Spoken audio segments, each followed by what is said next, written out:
કર્ણાટકમાં ઇઝરાયેલી પર્યટક સહિત 2 મહિલાઓ પર ગેંગરેપ, 3 મિત્રોને નહેરમાં ફેંક્યા, એકનું મોત.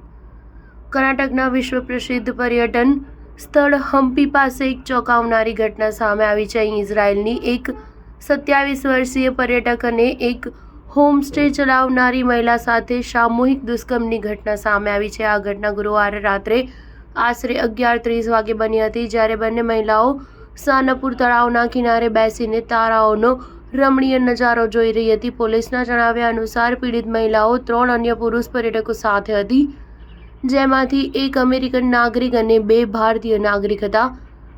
આ તમામ તુંગભદ્રા તળાવ પાસે સંગીત સાંભળતા હતા અને રાતનો આનંદ લઈ રહ્યા હતા. આ દરમિયાન 3 અજાણ્યા લોકો મોટરસાઇકલ પર ત્યાં પહોંચ્યા. પહેલા આરોપીએ પેટ્રોલ માટે પૂછપરછ કરી અને બાદમાં ઇઝરાયેલની પર્યટક પાસે 100 રૂપિયા માંગ્યા.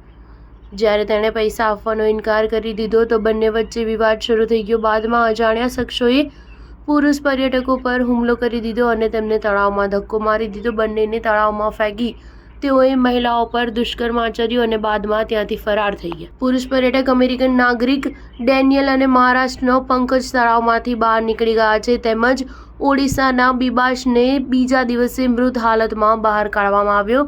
હોમસ્ટે ચલાવનારી મહિલા ફરિયાદના આધારે ગંગાવતી ગ્રામીણ પોલીસ સ્ટેશનમાં ભારતીય ન્યાય સંહિતાની ધારા 309, 64, 70, 311 અને 109 હેઠળ ગુનો નોંધ્યો છે. પોલીસે 6 વિશેષ ટીમ ગોઠવી આરોપીઓને પકડવા માટે તપાસ શરૂ કરી છે. બંને પીડિત મહિલાઓએ વર્તમાનમાં સરકારી હોસ્પિટલમાં સારવાર હેઠળ છે. પોલીસના જણાવ્યા અનુસાર અમે શંકાસ્પદોની ઓળખ કરી તેમની ધરપકડ કરી લીધી છે. આ ઘટનાને કારણે સ્થાનિક લોકો અને પર્યટકોમાં ભારે રોષ છે. આ ઘટના કર્ણાટકના પ્રવાસન ઉદ્યોગ માટે એક મોટો ઝટકો માનવામાં આવી રહ્યો છે, જે હમ્પી જેવા યુનેસ્કો વિશ્વ ધરોહર સ્થળ માટે જાણીતું છે. આ મામલે પોલીસ વધુ તપાસ કરી રહી છે. સ્ટાર ન્યૂઝ 7 હંમેશા સચ્ચાઈની સાથે.